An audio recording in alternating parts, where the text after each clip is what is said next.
Amis auditeurs de Beckett FM, bonjour, très grand bonjour à vous. C'est toujours un plaisir de vous recevoir, de faire des émissions pour vous. Nous sommes à l'émission Les Ateliers de la Culture sur Beckett FM, la meilleure radio de tout Boaké. Nous sommes aujourd'hui avec un invité spécial, très très spécial. Mais avant de présenter notre invité, nous allons donner un peu le contexte dans lequel aujourd'hui nous allons faire notre conversation.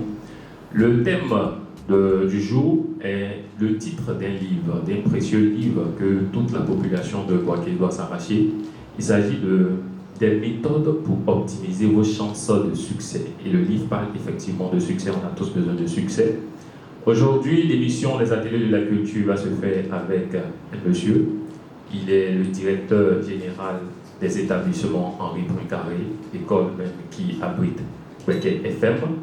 Il nous a fait l'opportunité et la grâce d'accepter notre invitation afin de pouvoir venir nous entretenir les différents auditeurs de Beckett FM sur le livre des méthodes pour optimiser vos chances de succès. Soyez le bienvenu, monsieur le DG. Merci. Et le trajet s'est bien passé?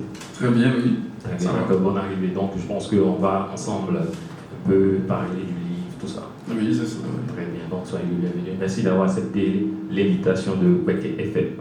Merci beaucoup, Beckett FM. Très bien, merci beaucoup. Donc, amis auditeurs, on va rentrer dans le vif du sujet. Aujourd'hui, nous parlons un peu du livre des méthodes pour optimiser vos chances de succès. Mais, monsieur le directeur, généralement, on dit que les Ivoiriens n'aiment pas lire. Les jeunes sont plus concentrés sur les réseaux sociaux, ils n'aiment pas lire. Mais vous avez choisi le livre pour transmettre votre message, pour pouvoir atteindre un peu votre cible. Quelles sont les motivations un peu qui vous poussent à choisir le livre pour pouvoir transmettre un peu le message qui vous tenait à cœur? Merci, cher frère, M. Liba, c'est cela? Oui. Merci à Beckett FM. Merci pour l'opportunité que vous me donnez, encore une fois, de parler de mon livre sur votre radio, sur la radio Beckett FM. Les motivations sont nombreuses. Je pourrais juste les résumer en ceci. C'est que je suis directeur général de l'établissement Henri Poincaré, mais je suis en même temps enseignant moi-même, puisque j'interviens un peu à l'université à Ouattara. Et ces années de pratique m'ont permis de comprendre un certain nombre de choses, notamment que ce n'est pas toujours parce que les élèves ou les étudiants n'ont pas la connaissance qu'il faut, mais généralement il leur manque la méthode, il leur manque la démarche, il leur manque les techniques d'approche, et ce qui fait qu'ils peuvent échouer. Alors je me suis interrogé pourquoi ne pas produire quelque chose en la matière, dans la mesure où j'ai constaté qu'il y a la matière, il y a un vide. Il y a un véritable vide. Il n'y a pas beaucoup de documents ou de livres qui traitent de cette question, de cette thématique.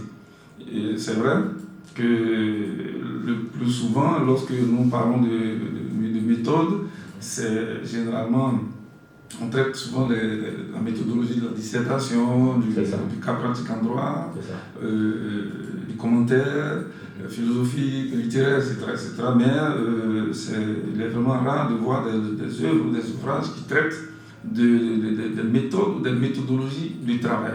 Comment permettre à nos apprenants ou à nos élèves étudiants d'apprendre à apprendre. C'est ça. Voilà, c'est un peu cela et c'est la motivation principale. C'est ce qui m'a donc permis de faire cette compilation à travers un essai pour donc proposer à la population. Très bien, donc merci beaucoup. On retient que vous êtes le directeur général des établissements Henri Poincaré et également vous êtes enseignant parce que vous faites des interventions à l'université à la Ouattara et vous avez fait un constat. Le constat, c'est que souvent les étudiants n'ont pas de méthode pour pouvoir atteindre leur succès. Donc vous avez écrit un livre pour pouvoir permettre un peu à ces étudiants et même aussi aux professionnels de pouvoir avoir les rudiments nécessaires pour pouvoir atteindre leurs objectifs, le succès. C'est vrai, aujourd'hui on sent que on parle beaucoup de développement personnel, de développement professionnel. La jeunesse, je vais dire la jeunesse ivoirienne, même la jeunesse de l'extérieur est concentrée plus sur le discours américain. Donc on parle de l'American Dream, on ambitionne d'avoir les grosses voitures, tout ça. Mais vous, votre livre traite un peu de nos réalités, la réalité ivoirienne. C'est-à-dire, l'étudiant qui veut atteindre le succès en étant en Côte d'Ivoire ici, à travers le livre, il a tous ces rudiments-là. Donc c'est vraiment une forme d'observation que vous avez menée. Mais c'est sur combien d'années vous avez observé pour pouvoir écrire ce livre? Combien d'années? Je pourrais dire plusieurs années, je ne saurais le totaliser véritablement parce que j'ai commencé, j'ai débuté, et ici je voudrais donc rendre hommage à un monsieur, Dr Bailly, qui a été un de mes premiers lecteurs parce que lorsque j'ai commencé à écrire ce livre, à mi-parcours, je lui ai proposé de lire, il a lu, il m'a fait des observations, donc j'ai dû faire un break. Je me suis arrêté un moment parce que il y avait le caractère scientifique qui posait problème. Et il me fallait donc travailler cet aspect-là. C'est ce que j'ai pu faire par la suite. Donc je peux dire que j'ai pu travailler sur 4 ans pratiquement. Voilà, si on veut totaliser les années. Voilà. Donc en fait, le fond de la question, monsieur le directeur, c'est pour en fait, attirer l'attention de la population sur le fait qu'on parle beaucoup de développement personnel, de développement professionnel, mais il faut écouter aussi souvent ceux qui ont l'expérience. C'est cela. Donc le livre est le fruit de 4 années de réflexion, mais aussi le produit de quelqu'un qui a de l'expérience. Vous êtes le directeur général des établissements, Henri Poincaré, donc ça vous donne l'occasion de pouvoir parler du succès, parce que les jeunes aussi veulent avoir votre parcours. Donc dans le livre, on gagne un peu en méthode pour pouvoir atteindre ou réaliser ces différents objectifs. Donc on se dit que un jeune qui n'a pas votre livre paie quelque chose. Donc, comme on va dire, qu'est-ce que le jeune paie s'il n'a pas votre livre dans sa bibliothèque personnelle? Ben, je pourrais dire sans aucune prétention qu'il perd beaucoup. Vous l'avez résumé plus ou moins, c'est que je développe dans le livre beaucoup d'aspects de développement personnel. Donc, j'aborde 4 grandes thématiques. Et je développe donc dans un premier temps les questions liées à l'intelligence, et puis j'essaie de voir aussi la responsabilité parentale, et puis je me pose la question de savoir pourquoi on doit s'organiser et comment s'organiser, et puis je finis par décrypter, si vous voulez, la notion ou les notions d'apprentissage, de mémorisation et restitution. Donc, durant toute cette démarche, l'intention demeure plus ou moins la même, hein, c'est de pouvoir permettre à nos élèves, à nos étudiants et même aux parents, aux enseignants, de mieux orienter les choses. Parce que c'est une question d'orientation.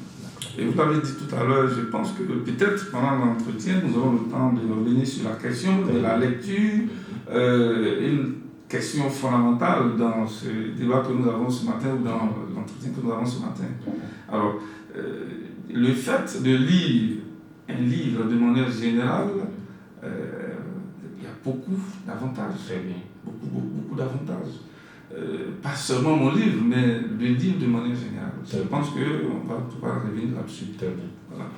Donc, c'est ce que je peux dire pour le moment. Très bien, donc merci beaucoup, monsieur le directeur général. En fait, il faut comprendre que la lecture apporte beaucoup. C'est vrai, vous-même vous l'avez dit. Mais si on doit synthétiser un peu les apports de la lecture dans la formation personnelle de l'élève, de l'étudiant et même aussi du professionnel, si on doit synthétiser, qu'est-ce que vous pouvez dire par exemple comme apport de la lecture au développement personnel de l'individu? Oui, la lecture permet de comprendre. La lecture permet de cerner, de faire aussi des analyses. Ça décuple en nous nos capacités. Parce que vous voyez, dans un livre, il y a beaucoup de choses qui sont développées. Et lorsque vous prenez la peine de bien lire un livre, de lire plusieurs livres à la fois, vous voyez que vous traversez le monde, vous voyagez. Vous vous permettez même de côtoyer les auteurs, de rentrer dans leur univers littéraire, et de comprendre cet univers-là, et surtout de vous approprier beaucoup de choses. Donc la lecture, de manière résumée, ce que je peux dire, c'est cela, mais il est quand même déplorable. Déplorable, si vous permettez, de constater qu'aujourd'hui, plus qu'hier, aujourd'hui, la lecture ne représente plus rien pour nous. Et généralement, je pourrais dire, sans être afro-pessimiste, pour nous les Africains. Et c'est un problème. C'est un problème. Et moi, je pense, à mon même niveau, que la lecture est un élément fondamental qui fait partie de la culture et qui peut impulser le développement. Vous comprenez qu'aujourd'hui, les jeunes, on accuse souvent les jeunes de ne pas lire, nos élèves de ne pas lire, mais ce n'est pas que simplement dire les choses de cette façon qui va résoudre le problème. Parce qu'en réalité, les jeunes ne lisent pas, on ne se pose pas souvent la question ou les bonnes questions. Pourquoi les jeunes ne lisent pas? Les jeunes n'accordent plus l'importance à la lecture. C'est vrai, il y a la responsabilité des jeunes eux-mêmes qui, le plus souvent aujourd'hui, on constate qu'ils sont beaucoup pressés, ils ont envie d'aboutir à la richesse, avoir la richesse facilement. La lecture, c'est une perte de temps pour eux. Mais en réalité, la question est plus complexe. C'est ça. Et je pense aussi que les responsabilités sont partagées. Je vais vous donner juste l'image d'un foyer, je prends l'exemple, dans une maison. Aujourd'hui, vous savez, les écrans, on pleut dessus. C'est ça. Les écrans, toutes sortes d'écrans. L'écran, étymologiquement, c'est ce qui fait obstacle, qui tient par avant, ce qui fait obstacle entre nous et. Donc, aujourd'hui, le téléphone, par exemple. C'est ça. La télévision, les ordinateurs. Vous imaginez que à la maison, vous pouvez vous rendre dans une maison et vous allez vous rendre compte que tout le monde est dans son téléphone. C'est ça. Voilà, pour parler simplement, dire simplement les choses. Tout le monde est concentré sur son le papa, maman, les enfants, donc il n'y a plus de causerie. Les écrans, si on n'est plus dans le téléphone, on est devant la télévision. Nous sommes en train de regarder un film, nous sommes en train de regarder un match, nous sommes en train de regarder ceci, cela. Et même dans la même maison, vous allez vous rendre compte que sur peut-être 10 Ivoiriens, vous en trouverez peut-être moins de 1, s'il existe cela, qui a une petite bibliothèque à la maison. Une bibliothèque, c'est vrai. Qui a une petite bibliothèque à la maison. Donc ce sont des éléments qui concourent à inciter les enfants à ne pas lire.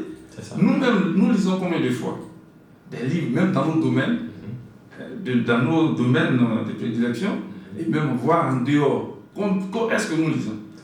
On dit souvent que les parents sont les modèles des enfants, mais si nous ne lisons pas, nos enfants ne peuvent pas lire. Nous n'avons pas de bibliothèque à la maison, nos enfants ne peuvent pas lire. Nous n'achetons pas, nous ne faisons pas de cadeaux de livres à nos enfants plutôt que des téléphones portables, etc. Donc nos enfants ne peuvent pas lire. Dans un quartier, permettez-moi d'être un peu plus explicite sur la question. Dans un quartier, si vous prenez la peine d'observer, vous verrez qu'il est plus développé des cybercafés. C'est ça. Le phénomène des cybercafés a fait que la question de broutage ou de cybercriminalité a vu le jour en Côte d'Ivoire, en Afrique. Ce sont les Blancs qui fabriquent ces ordinateurs. C'est ça. Mais la question de cybercriminalité est plus posée chez nous en Afrique. Ça va. Et dans le quartier, vous ne verrez pas une petite bibliothèque qui a été développée par des opérateurs économiques. Mais pourtant, on peut avoir les moyens pour créer un cybercafé. Donc ce qui est à la portée des jeunes, c'est ce qu'ils exploiteront. Ils iront donc dans le cybercafé pour faire des recherches et pour faire autre chose. C'est ça, autre chose. Alors que si on avait créé peut-être une petite bibliothèque, on pourrait résoudre le problème en partie. Je souhaiterais qu'on revienne sur la question parce que j'ai beaucoup à dire sur cette question. Vous imaginez une ville comme Boaké, on a combien de bibliothèques? Pas beaucoup en tout cas. Voilà, donc une seule bibliothèque qui est peut-être ouverte, plus ou moins ouverte, qui n'est pas véritablement connue par les jeunes. La bibliothèque du centre culturel Jacques. Bon, il y a longtemps que moi j'y suis allé, mais quand moi j'étais élève, j'y allais régulièrement. Donc je souhaite qu'on revienne sur la question de la lecture et autres. Donc vraiment, merci beaucoup, monsieur le directeur général. En fait, souvent, quand on a des personnes, des professionnels qui écrivent des livres, on ressent souvent des difficultés à vendre ces livres-là. Donc il est important aujourd'hui de pouvoir donner un peu les motivations aux uns aux autres pour pouvoir acheter ce livre. Et nous attirons l'attention un peu de nos amis auditeurs de Boaké FM. Le livre est disponible à Boaké et il peut être livré partout dans le monde. Donc, vous pouvez passer votre commande par commentaire si vous regardez en direct ou bien même si vous regardez en différé, vous pouvez passer votre commande et nous allons donner un numéro pour ça. Il s'agit du 01 02 06 43 32. Donc, tous les amis auditeurs qui nous écoutent en direct ou bien en différé, vous pouvez nous contacter par message ou bien en appelant ce numéro-là pour avoir un peu le livre. Et monsieur le directeur, le livre coûte combien? Il coûte 3 000 francs. Il coûte 3 000. Oui. Ah, c'est vraiment C'est un livre de développement personnel. Quelqu'un me disait que c'est de la littérature de luxe et le livre devrait coûter plus que ça, mais bon, je ne suis qu'un jeune auteur, je ne peux pas commencer avec un tarif aussi élevé. Bon, voilà, donc 3 000 francs.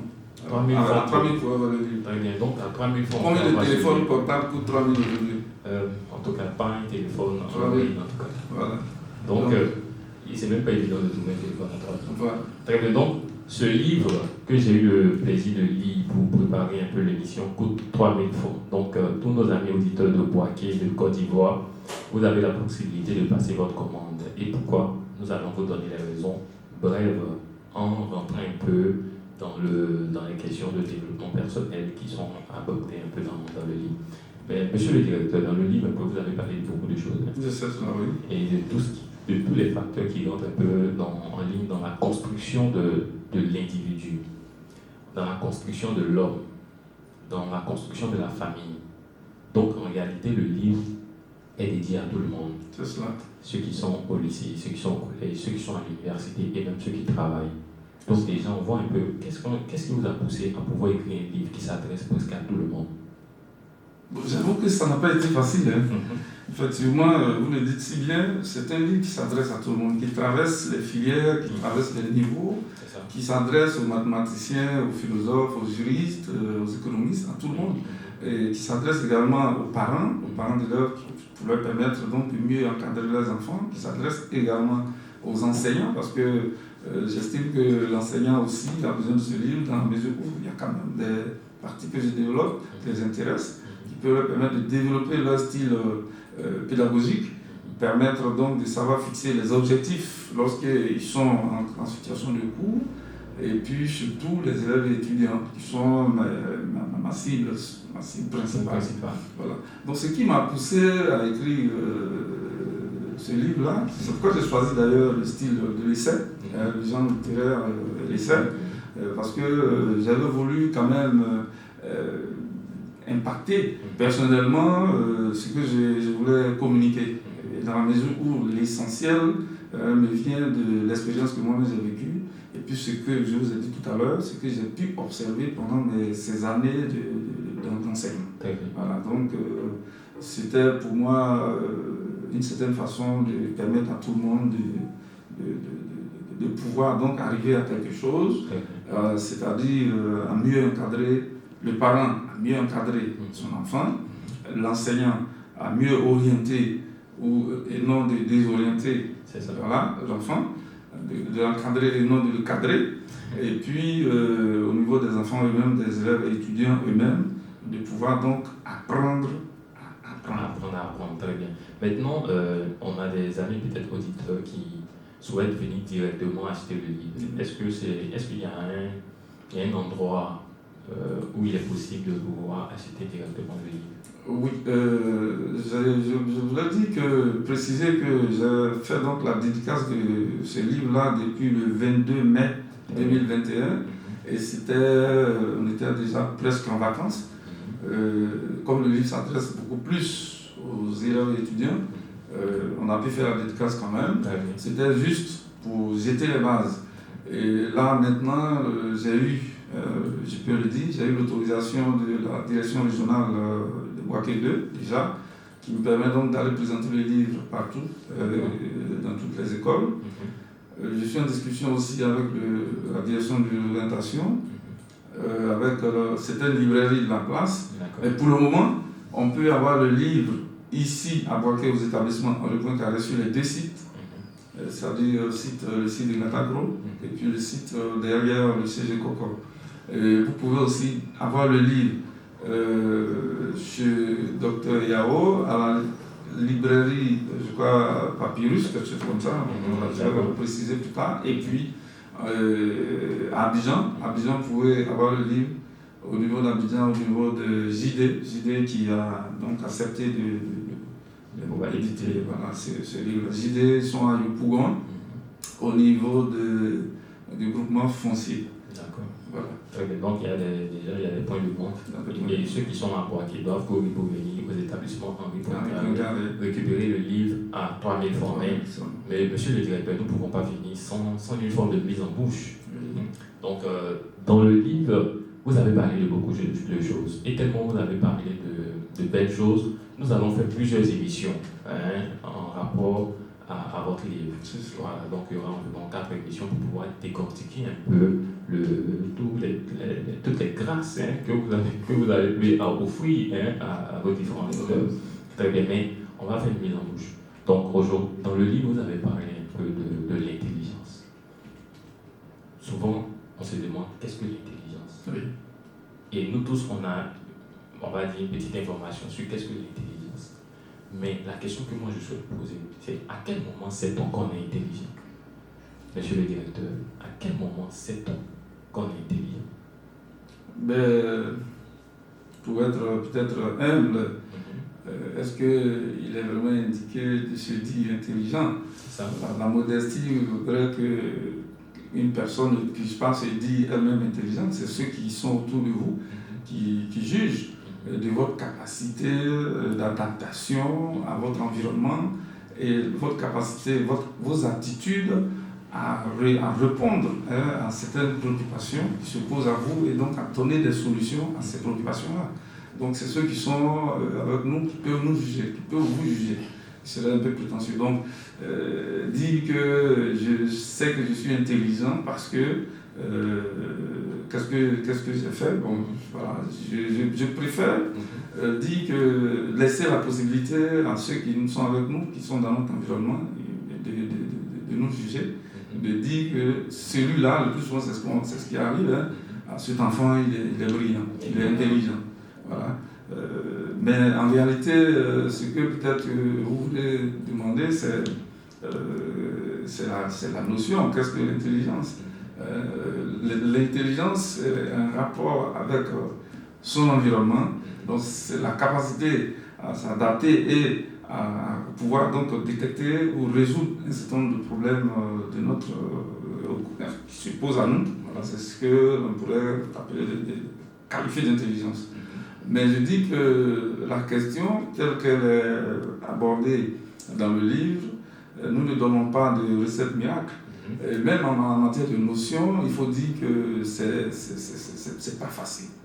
Il n'est pas du tout aisé de prétendre définir de façon très claire et précise la notion d'intelligence, puisque plusieurs grands auteurs, plusieurs spécialistes, plusieurs neuroscientifiques ont pu dégager des définitions, et c'est ce que j'essaie de compiler et de voir à mon niveau, de dégager quelque chose de plus simple. Sinon, il y a Piaget, le grand Piaget, Alfred Binet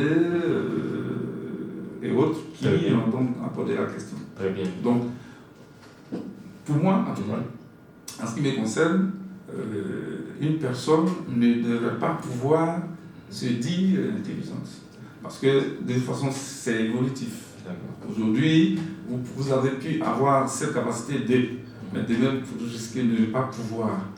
Donc, est-ce que, même avec Alfred Binet, avec la question du coefficient intellectuel, il y a des critiques sur cette question. Très bien. Donc, on voit que la question de l'intelligence apporte des points de vue divers. Mais lorsque j'ai lu le livre un peu sur la question de l'intelligence, quelque chose m'a saisi. C'est vrai qu'on nous demande de développer notre intelligence, mais c'est lorsqu'on arrive à atteindre ses objectifs, à poser les actions qu'il faut, à faire un retour sur soi-même, à réfléchir sur ses lacunes, à chercher le point de dépassement de ses propres limites, à vouloir s'améliorer, à vouloir se perfectionner et surtout à chercher l'excellence. C'est ce qui détermine celui qu'on va estimer qu'il est intelligent beaucoup. Parce qu'il est quelqu'un qui réfléchit sur sa propre personne. de sorte à pouvoir se dépasser, à s'adapter aux difficultés qu'ils rencontrent. Donc, lorsque on se demande qu'est-ce que l'intelligence, c'est un couteau définitionnel, mais c'est à mon avis. Hein. Vous êtes plus dans le succès. D'accord. Vous êtes plus dans le résultat de ce qui pourrait produire l'intelligence, enfin, ce que l'intelligence peut produire. Donc vous êtes plus, c'est tel que vous décrivez, puisque le livre parle de succès. En fait. Voilà, je ne parle pas vraiment de l'intelligence, je n'ai même pas la prétention. Je dis que les grands scientifiques vous le diront, l'intelligence est en rapport avec le cerveau. Le cerveau qui est lui-même toujours en chantier en matière de sciences. Très bien. Donc, l'intelligence va nous permettre un peu de pouvoir utiliser aujourd'hui les réseaux sociaux pour pouvoir atteindre le succès, tout ça. Donc, c'est comment aujourd'hui cette jeunesse-là peut s'adapter aux innovations technologiques pour pouvoir atteindre le succès. Parce qu'on ressent souvent que les jeunes sont beaucoup plus sur les Facebook, les WhatsApp, alors qu'il y a beaucoup de choses aussi. Donc, qu'est-ce que vous pouvez dire un peu par rapport à ce niveau? Sur les réseaux sociaux. Oui, la technologie en général. Oui, mais on ne peut pas y échapper. Et puis, bon, je dirais que nous sommes inondés, nous sommes submergés, même je pourrais dire, par ce phénomène des réseaux sociaux. Aujourd'hui, c'est la liberté totale qui pourrait être qualifiée de libertinage. Et chacun fait ce qu'il veut, chacun dit ce qu'il veut, chacun publie ce qu'il veut. Bon, moi, j'aurais bien souhaité que ce soit un peu recadré et que lorsque nous allons sur les réseaux sociaux, puisque c'est aujourd'hui un moyen, un canal important, incontournable de communication et qui touche en rien de temps un maximum de personnes, pourquoi ne pas recadrer? Et permettre, c'est vrai, peut-être on peut permettre une certaine liberté, de sorte que chacun puisse s'amuser, mais de temps en temps, qu'on ait quand même des personnes, des qualités, des intellectuels qui puissent donc instruire les jeunes à travers ces réseaux sociaux. C'est important. Et c'est ce que vous faites à travers ce livre. Voilà, c'est ce que j'essaie de faire. Très bien. Donc, monsieur le directeur, est-ce que vous avez un mot de fin?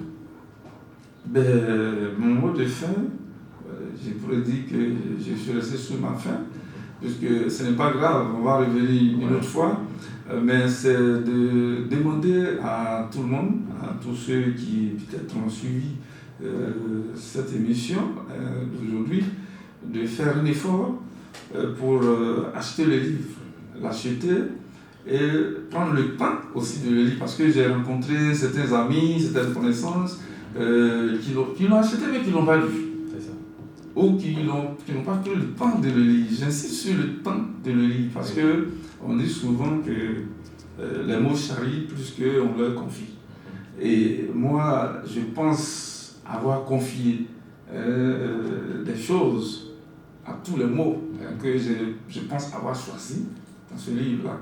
Si on ne prend pas le temps de bien lire, on peut se jeter dans des critiques qui ne seront pas fondées forcément. C'est vrai que je suis ouvert aux critiques, et c'est cela, l'œuvre scientifique n'est jamais parfait à 100%. On a toujours besoin de parfait, c'est pourquoi il y a des tomes 1, tome 2, tome 3, pour faire des corrections nécessaires. Mais en tout cas, je demande à tout le monde de l'acheter parce que c'est un petit trésor, sans vraiment me vanter. On l'a dit déjà au début, ça va permettre à tout un chacun de renforcer un peu, d'une certaine façon, ses capacités pour améliorer, booster l'encadrement, les techniques d'apprentissage, le style pédagogique pour les enseignants, pour que effectivement tout l'ensemble puisse converger vers de bons résultats scolaires. Si nous recherchons les résultats scolaires, c'est forcément à travers les livres. Et comme je l'ai dit, j'espère que vous nous donnerez l'occasion de revenir encore sur la nécessité de la lecture. Très bien, la nécessité de la lecture. L'importance de la lecture. Donc, oui, effectivement, nous avons... L'importance accordée à la lecture par, je ne suis pas trop pessimiste, par les Occidentaux. D'accord, c'est bon. Et je pense que... Ils savent pourquoi. Mais nous, il faut que nous nous posions la question de savoir pourquoi les Occidentaux, les pays développés, accordent autant d'importance à l'instruction, à l'éducation, à la formation et surtout. Tout est dans les réponses sont dans le livre et aujourd'hui nous informons un peu nos amis auditeurs de BECK FM que l'émission c'est vraiment juste pour poser un peu le contexte des futurs émissions que nous allons faire un peu pour aborder la question du livre en plusieurs chapitres. Et monsieur le directeur a dit que ce livre est un petit trésor, mais moi je dis que ce livre est un grand trésor et nous allons faire différentes émissions pour pouvoir parler un peu des différents chapitres, 4 chapitres environ. Voilà, donc il faudra acheter le livre, venir aux établissements Henri Poincaré pour acheter le livre. Pourquoi? Parce que les autres émissions, nous allons vous demander votre participation.